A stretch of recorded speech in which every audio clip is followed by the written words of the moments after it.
Bakayimba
ekulwa Allah nsaba omwogere okumwagala obadde atusinzeewo kekalabo kano kenkuwadde obeere nga kakubeesabeesa mu mukwano gwammwe.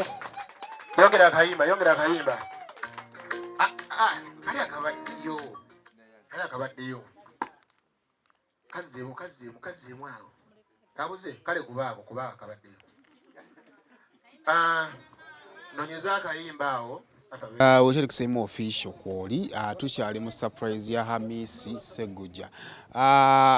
Hamisi munayo oli musajja mukaabi nze ate awo situukawo era mbadde eringa nkulaba okaaba ngamba omwana ono kasita maama yamugira oba ki kisinza okukaabya?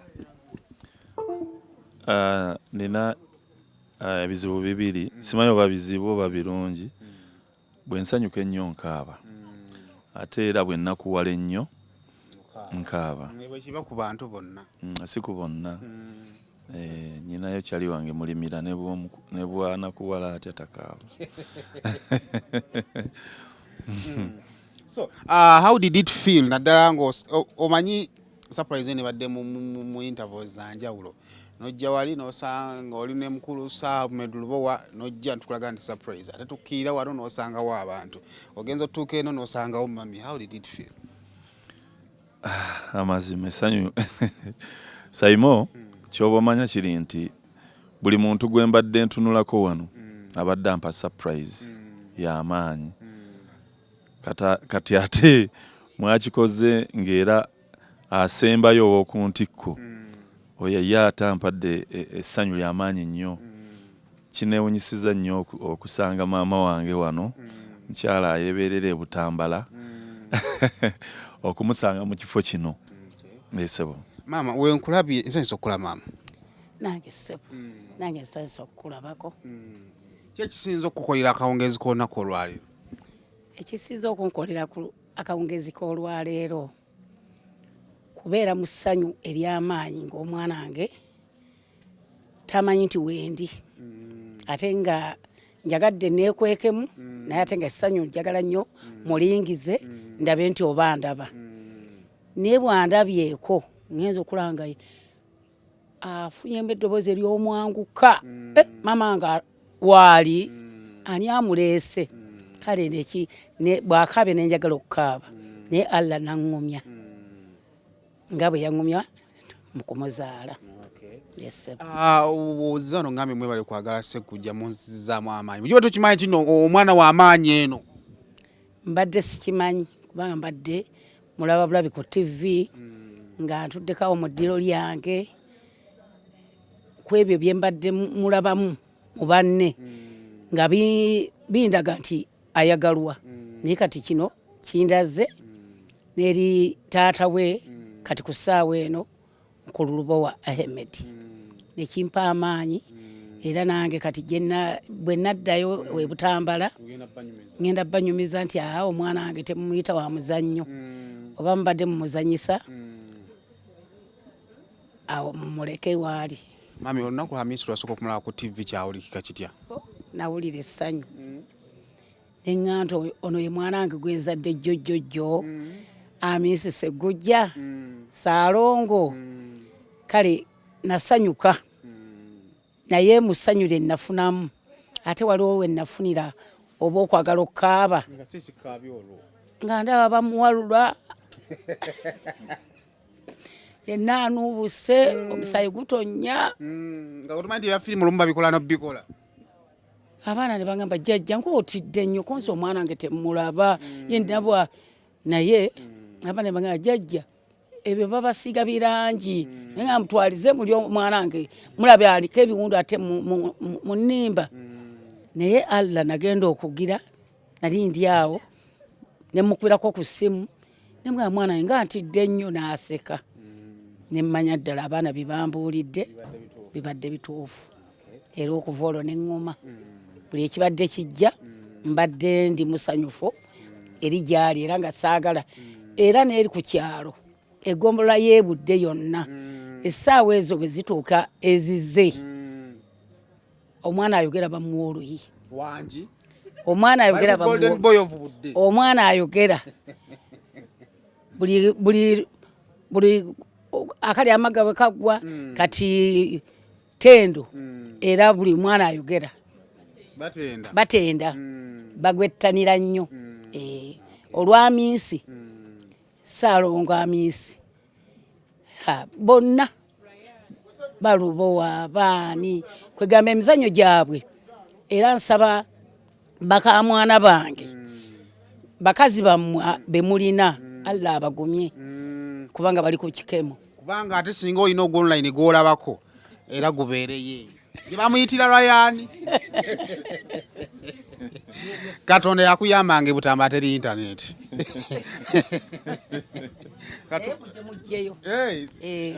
mujje muleeteyo omulundi ogumu gye mujjeyo ebizimbe haji banayingira ate bayinza okuggwayo bugwe nekimala kiyisibwa Kazindaalo eggombola yonna eyeebudde mubulaba kye mutalabanga toyanza maama bewakawoddeyo batulabire kale ssebo kale kakati Ryan nga tumaliriza obubaka bwogenda okubuweereza abantu abakulaba. Obubaka bugenda kubeera neera kwebaza ngenda kwebaza abantu bonna abatabasobodde kuba ku mukolo guno naye ng'olunaku lwange bwe lwatuuse buli omu yakoze kyasobola kyonna abapositinze ku Facebook abalina ennamba yange abampeereza obubaka obw'enjawulo mwenna mulimu ng'oli takumanyi naye ng'akwagala bwagazi takulabangako naye ng'akuwagira mwebale nnyo mwenna okuba nti munjagadde mu kintu kino mbasuubiza nti nkyayongera okubawa ebirungi ebigenda okwongera okubakuuma nti ndi muntu wammwe.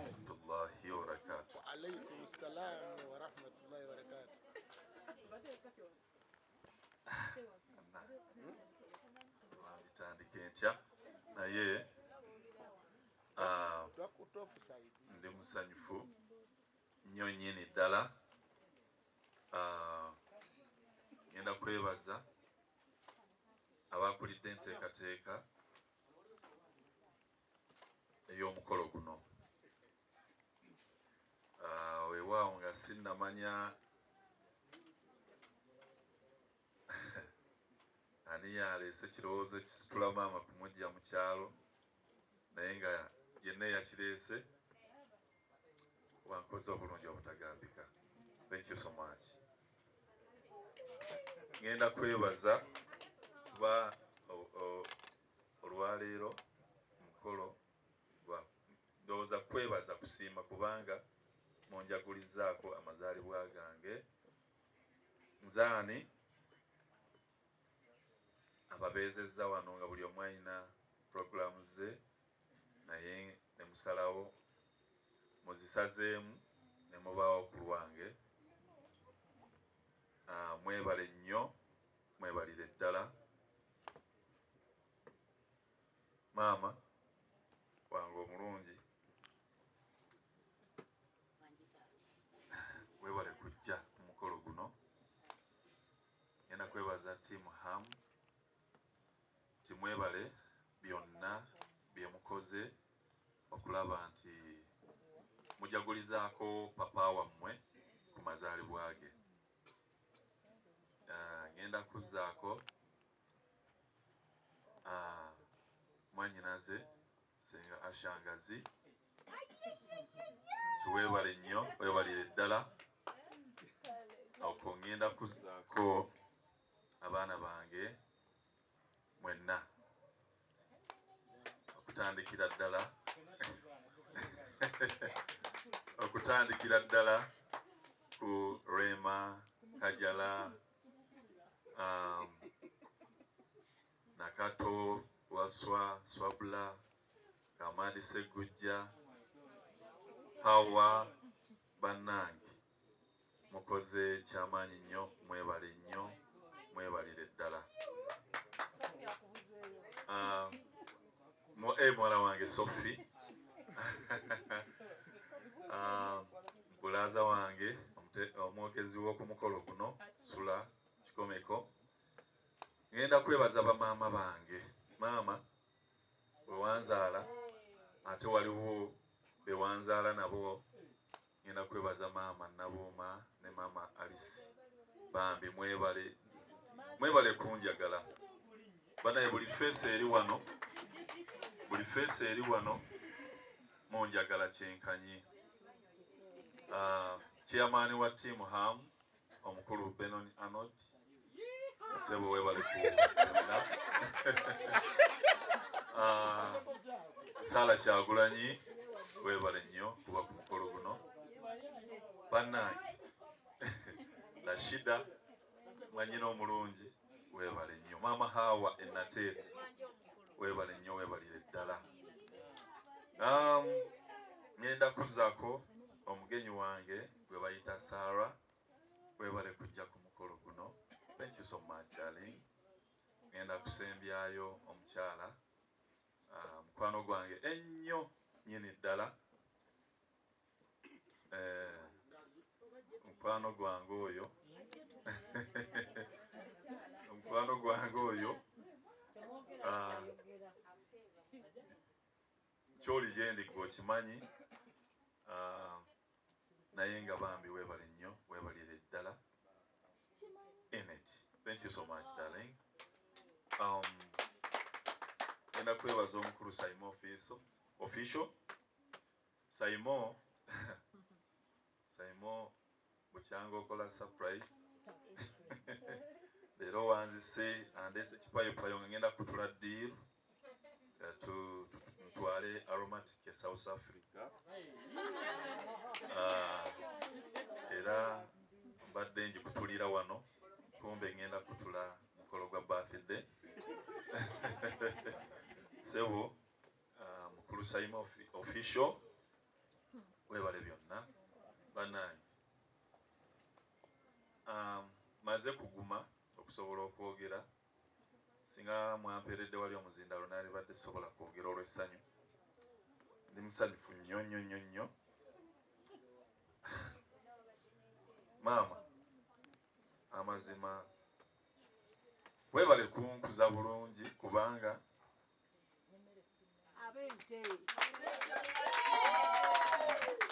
amazima go gali nti mami njagalwa.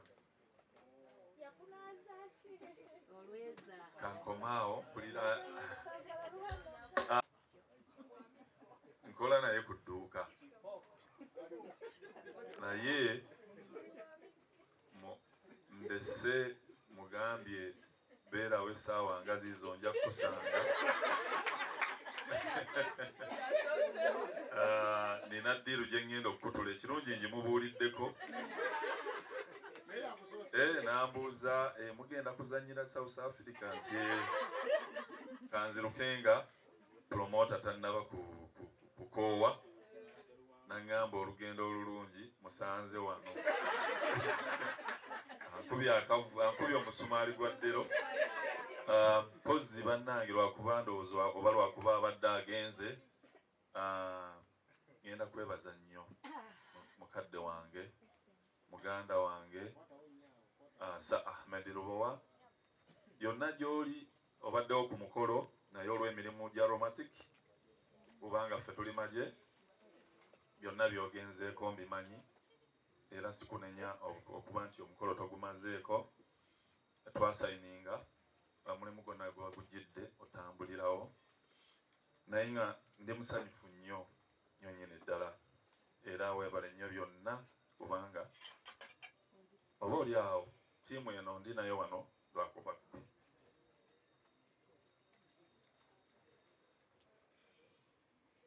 thank you so much weebale nnyo weebalire ddala ngenda kuddamu neebaze mukwano gwange thank you so much kama akuwe ky'osinga okwagala kubanga nze nkimanyi onjagaliza birungi byereere byonjagaliza nange mbikwagaliza